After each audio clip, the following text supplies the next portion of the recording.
Hello everyone, स्वागत है आप सभी का सरकारी कैफ़े के एक और नए वीडियो में। दोस्तों, मैं विश्व कुमार फिर से लेकर के आ चुका हूं आप सभी के लिए एसएससी जीडी 2022 परीक्षा के लिए जीके और जीएस के काफ़ी इंपॉर्टेंट क्वेश्चन।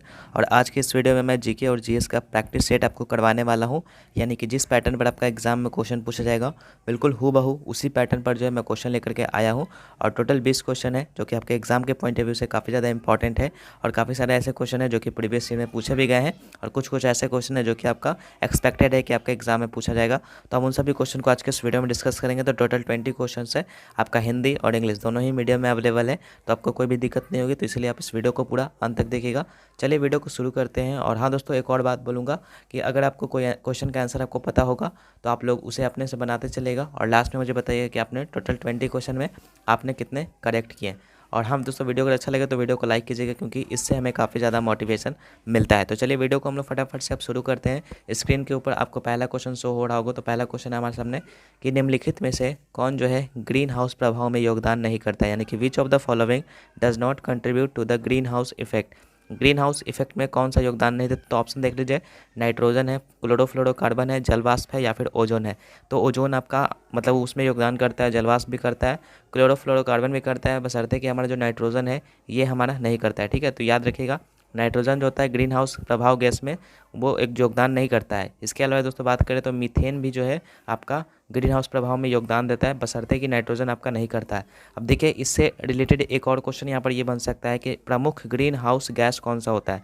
तो अगर पूछे कि प्रमुख ग्रीन हाउस गैस है कौन सा है, तो वो हो जाएगा CO2, यानी कि कार्बन डाइऑक्साइड जो है प्रमुख ग्रीन हाउस गैस होता है। ठीक है, तो याद रखिएगा इसका आंसर नाइट्रोजन हो जाएगा। चलिए आगे बढ़ते हैं, नेक्स्ट क्वेश्चन देखते हैं। नेक्स्ट क्वेश्चन है दोस्तों, पौधों का नर जनन अंग कौन सा होता है, यानी कि which is the male reproductive organ of the plant. Option आप सभी के सामने है, पुंकेसर, जयांग, अंडाशय, या फिर इनमें से कोई नहीं। तो इसका करेक्ट आंसर हो जाएगा पौधों का नर जनन अंग तो पुंकेसर होता है। ठीक है, ऑप्शन नंबर ए, यानी कि मेल ऑर्गन इन फ्लावर्स। अब देखिए, जयांग की बात करें तो जो जेनिटल होता है, जो जयांग होता है, वो जो होता है पौधों का जो है मादा जननांग होता है। ठीक है, अंडाशय की बात करें तो ये जो है हमारा जो मानव मनुष्य जो होता है, मनुष्यों में स्त्रियों का यह जननांग होता है। ठीक है, तो याद रखिएगा आप सभी लोग, जो भी मतलब रिलेटेड क्वेश्चन मैं आपको बताऊंगा तो उसको भी आप याद करते चलेगा, कि हो सकता है कि वहाँ से भी क्वेश्चन आपके आ जाए। ठीक है, तो कम से कम टाइम में आपको ज़्यादा कुछ आउटपुट निकालना है, तो इसलिए आपको पूरा अंत तक देखिएगा। ऐसे ही मैं आपको सारे क्वेश्चन करवाता रहूँगा। ठीक है, अभी मैं हिंदी का भी लेकर के आऊँगा। अभी तो फिलहाल जीके जीएस का चल रहा है, अभी आगे मैं हिंदी को भी कंटिन्यू करूँगा, जो कि एग्जाम में आपका काफ़ी ज़्यादा हेल्प करेगा। ठीक है, चलिए नेक्स्ट क्वेश्चन है, क्वेश्चन नंबर 3 है कि भारत के किस क्षेत्र में उष्णकटिबंधीय वर्षा वन पाए जाते हैं। उष्णकटिबंधीय वर्षा वन यानी कि ट्रॉपिकल रेन फॉरेस्ट, वो कहाँ पर पाया जाता है इंडिया में, वो हमें बताना है। ऑप्शन आप सभी के सामने है, मालवा के प्लेट्यू में यानी कि मालवा का पठार में, कर्नाटक के क्षेत्र में यानी कि रीजन ऑफ कर्नाटका, पूर्वी घाट यानी कि ईस्टर्न घाट्स ऑफ इंडिया, या फिर उत्तर पूर्वी भारत यानी कि नॉर्थ ईस्टर्न इंडिया।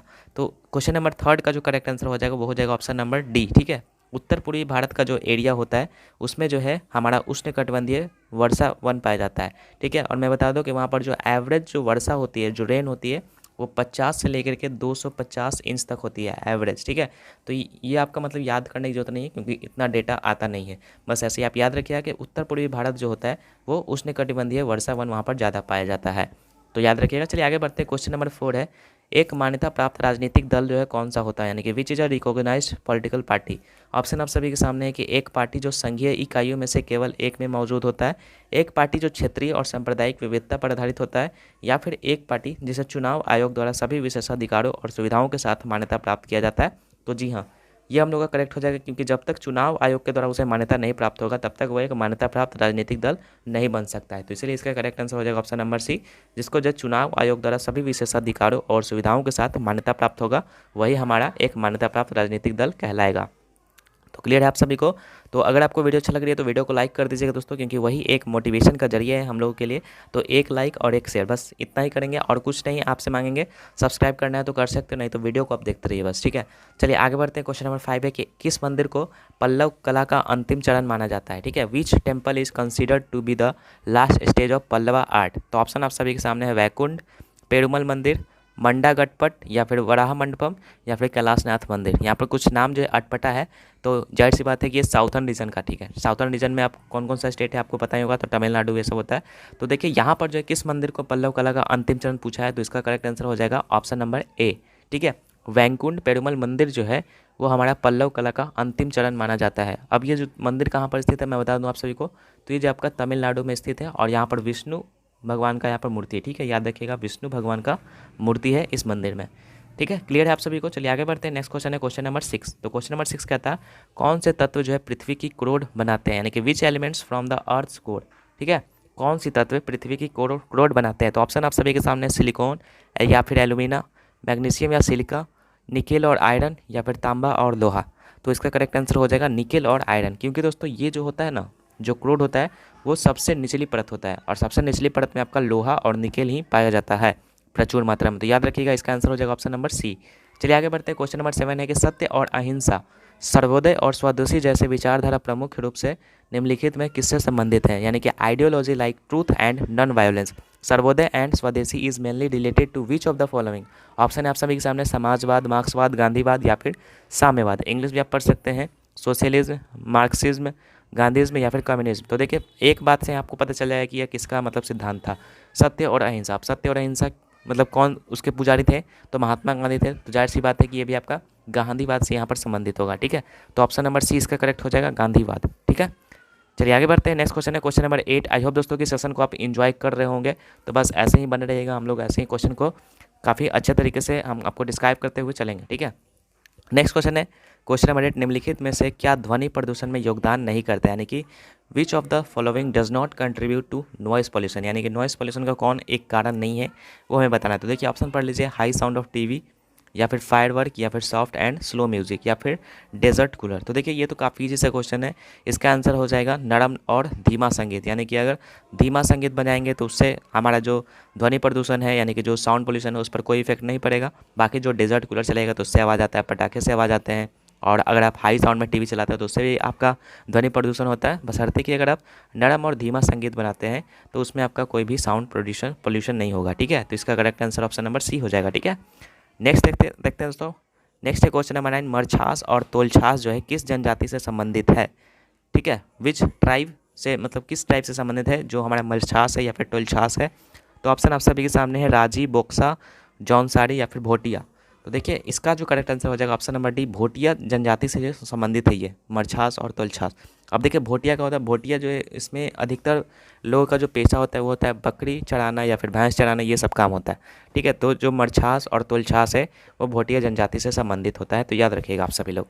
चलिए आगे देखते हैं। क्वेश्चन नंबर 10 यहाँ पर है कि भारत में सबसे पहले किस राज्य में मध्याह्न भोजना कार्यक्रम शुरू किया गया, यानी कि मिड डे मील जो प्रोग्राम है वो सबसे पहले किस स्टेट में शुरू किया गया। अभी तो सभी स्टेट में यह चालू हो चुका है, पूछा है कि सबसे पहले कहाँ पर शुरू किया गया था। तो देखिए इसका करेक्ट आंसर आपको बताना है, तो ऑप्शन केरल, तमिलनाडु, उत्तर प्रदेश या फिर हिमाचल प्रदेश। तो इसका करेक्ट आंसर हो जाएगा ऑप्शन नंबर बी, ठीक है। तमिलनाडु में जो है सबसे पहले मिड डे मील का प्रोग्राम का शुरुआत किया गया था। आप ये भी पूछ सकता है कि फर्स्ट जो मिड डे मील का प्रोग्राम शुरू हुआ था तो उस टाइम प्रधानमंत्री कौन थे, तो पीवी नरसिम्हा राव, ठीक है, पीवी नरसिम्हा राव, याद रखिएगा आप सभी लोग। हालांकि ये जो है 2002 तक जो है सभी राज्यों में जो है ये लागू हो चुका था, और अभी कुछ दिन पहले जो है 2021 में इस योजना का नाम भी बदल दिया गया है और उसे जो है प्रधानमंत्री पोषण योजना के नाम से चेंज कर दिया गया है, ठीक है।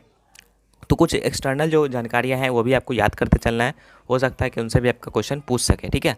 चलिए आगे बढ़ते हैं। क्वेश्चन नंबर 11 यहाँ पर देखते हैं कि पुंग लबसोल का त्यौहार जो है मुख्य रूप से कहाँ पर मनाया जाता है। पुंग लबसोल पूछा है, पुंग लबसोल जो है कहाँ पर मनाया जाता है प्रमुख रूप से। तो ऑप्शन है सिक्किम, असम, त्रिपुरा या फिर नागालैंड। तो इसका जो करेक्ट आंसर हो जाएगा वो हो जाएगा ऑप्शन नंबर ए, सिक्किम में जो है यह प्रमुख रूप से मनाया जाता है पुंग लबसोल, ठीक है। चलिए आगे बढ़ते हैं। नेक्स्ट क्वेश्चन है क्वेश्चन नंबर 12 है कि खालसा पंथ की स्थापना जो है किस गुरु ने की थी, यानी कि खालसा पंथ was founded by which Sikh Guru. Option आप सभी के सामने है, गुरु गोविंद सिंह, गुरु तेग बहादुर, गुरु नानक देव, गुरु हरगोविंद, ठीक है। तो इसका करेक्ट आंसर हो जाएगा गुरु Govind Singh, option number A इसका करेक्ट हो जाएगा। खालसा पंथ की स्थापना जो थे वो गुरु गोविंद सिंह ने किया था, ठीक है। बात करें कि गुरु गोविंद सिंह कितने गुरु थे, सिख के कितने गुरु थे, तो याद रखिएगा 10वें और अंतिम गुरु थे गुरु गोविंद सिंह, ठीक है। और इन्हीं ने खालसा पंथ की स्थापना किया था। यह भी आपका क्वेश्चन पूछ सकता है कि जो सिख के प्रथम गुरु और जो सिख धर्म के संस्थापक थे वो कौन थे, तो इसका करेक्ट आंसर हो जाएगा गुरु नानक देव, ठीक है। गुरु नानक देव जो थे वो सिखों के पहले गुरु थे और सिख धर्म के संस्थापक भी थे। लेकिन पूछा है कि खालसा पंथ की स्थापना किसने किया, तो गुरु गोविंद सिंह, याद रखिएगा। और ये जो है सिख के 10वें और अंतिम गुरु थे। चलिए आई होप कि आपको सारा चीज़ क्लियर है। चलिए आगे बढ़ते हैं। क्वेश्चन नंबर 13 है कि भारतीय संविधान का भाग 4 जो है वो किससे संबंधित है। Part 4 of the Indian constitution deals with. Option पढ़ लीजिए, मौलिक अधिकार। ये क्वेश्चन अगर आपने कल वाला वीडियो देखा होगा तो ये क्वेश्चन आप आराम से बता दोगे, ठीक है।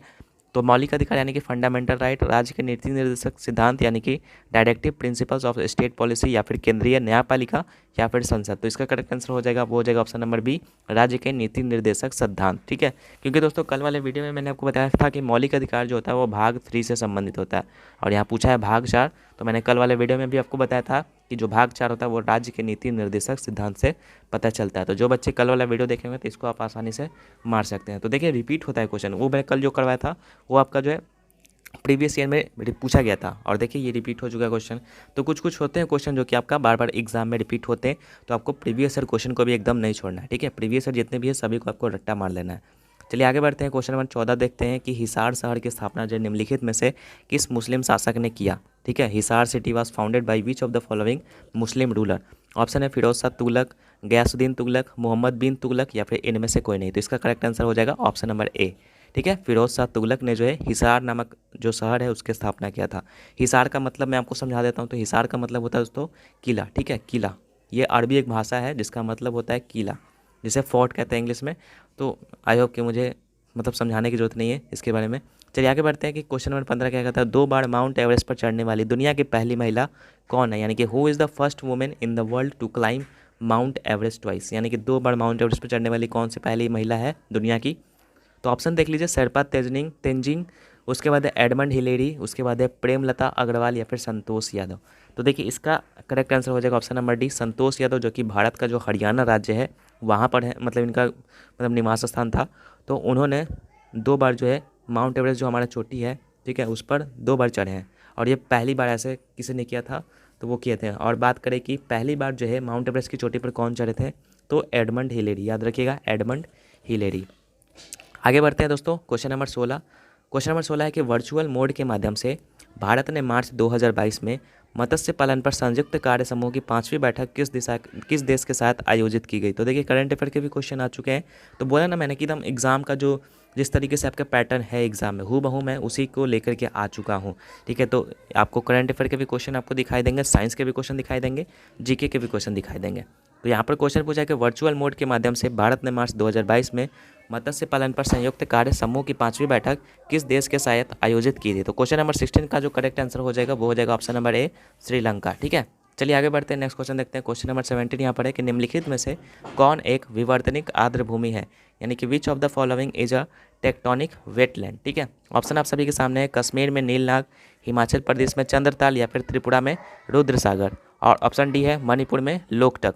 तो इसका करेक्ट आंसर हो जाएगा ऑप्शन नंबर ए, कश्मीर में जो नीलनाग है वो हमारा विवर्तनक आर्द्रभूमि है। विवर्तनक आर्द्रभूमि का मतलब होता है तो टेक्टोनिक वेटलैंड। ठीक है, टेक्टोनिक वेटलैंड जो कि कश्मीर में जो नील नाग का जो क्षेत्र है वो हमारा विवर्तनिक आर्द्रभूमि होता है। ठीक है, चलिए आगे बढ़ते हैं, क्वेश्चन नंबर 18 यहाँ पर देखते हैं कि लिंग संलग्न जो है विकार कौन सा है, यानी कि which is the gender related disorder, यानी कि कौन सा जो होता है वो कि जेंडर पर मतलब डिपेंड करता है, और जो मतलब जो हमारे पूर्वज हैं उनके द्वारा हम लोग को अपने शरीर में मिलता है। ठीक है, तो वो हमें बताना है। तो ऑप्शन है आप सभी के सामने रंगहीनता, ऑप्शन बी है बेरी, ऑप्शन सी है वर्णांधता, ऑप्शन डी है टाइलोसिस। तो देखिए इसका जो करेक्ट आंसर हो जाएगा वो हो जाएगा ऑप्शन नंबर हम लोग का वर्णांधता जो है, वो कलर ब्लाइंडनेस जो है वो हमारा जो है लिंग संलग्न विकार होता है। ठीक है, तो याद रखिएगा आप सभी लोग, और ये जो है हमारा जीन के कारण जो डीएनए है उसके कारण होता है। नेक्स्ट क्वेश्चन है क्वेश्चन नंबर 19 यहाँ पर कि क्वेश्चन नंबर 19 आपका करंट अफेयर का क्वेश्चन है, जो कि कहता है कि जनवरी 2022 में निम्नलिखित में से किसने देश का पहला auto sector exchange traded fund launch किया। इन जनवरी 2022 who among the following has launched the countries first auto sector exchange trade fund. तो इसका करेक्ट आंसर हो जाएगा दोस्तों वो हो जाएगा option number B, Nepal life India asset management limited. ये भी आपका करंट अफेयर का क्वेश्चन है, तो आप लोग याद कर लीजिएगा ऐसे। ठीक है, चलिए आगे बढ़ते हैं, क्वेश्चन नंबर 20 जो कि लास्ट है आज का क्वेश्चन। निम्नलिखित में से कौन सा कोशिकांग जो है श्वसन में शामिल है, यानी कि which of the following is involve in the साइटोलॉजिक respiration. Option आप सभी के सामने है, केंद्रक, क्लोरोप्लास्ट, माइट्रोकॉन्ड्रिया, या फिर राइबोसोम। बोला है क्या कि श्वसन में कौन सा कोशिकांग शामिल होता है। तो ऑप्शन इसका करेक्ट हो जाएगा ऑप्शन नंबर सी, माइट्रोकॉन्ड्रिया। ठीक है, माइट्रोकॉन्ड्रिया को जो है हम लोग कोशिका का पावर हाउस भी कहते हैं, इसी के काम के कारण, क्योंकि यह मतलब श्वसन का काम करता है, यानी कि सभी मतलब जितना भी हम लोग का बॉडी में पार्ट है, जितने भी कोशिका हैं उन सभी में ऑक्सीजन प्रोवाइड करता है। ठीक है, तो इसके कारण से इसे मतलब जो माइट्रोकॉन्ड्रिया उसको पावर हाउस भी कहा जाता है, पावर हाउस। याद रखिएगा, ये भी आपको क्वेश्चन पूछ सकता है कि किस कोशिका का पावर हाउस कहा जाता है, तो माइट्रोकॉन्ड्रिया को याद रखिएगा। तो ये था दोस्तों हम लोग का टोटल 20 क्वेश्चन, जो कि काफ़ी इंपॉर्टेंट है। और आप लोगों ने अगर देखा होगा तो आपको लगा ही होगा कि काफ़ी इंपॉर्टेंट क्वेश्चन है, ठीक है, जो कि एग्जाम में आपके आ सकते हैं। तो ऐसे ही मैं क्वेश्चन आपको रेगुलर बेसिस पर करवाऊंगा इस चैनल के ऊपर। तो आप लोग अगर न्यू है चैनल पर तो चैनल को सब्सक्राइब कर लीजिएगा और दोस्तों के साथ शेयर कर दीजिएगा। बात रहा इसका PDF का, तो PDF आपको हमारे टेलीग्राम चैनल पर मिल जाएगा। टेलीग्राम चैनल का लिंक आपको डिस्क्रिप्शन बॉक्स में दे दूंगा। तो मैं आंसर के साथ जो PDF अभी आपको प्रोवाइड कर दूंगा वहाँ पर, तो आप टेलीग्राम को ज्वाइन करके वहाँ से आप PDF ले सकते हो। बाकी दोस्तों ऐसे वीडियोज़ के लिए बने रहिए हमारे साथ। मिलते हैं आपसे नेक्स्ट वीडियो में, तब तक के लिए गुड बाय।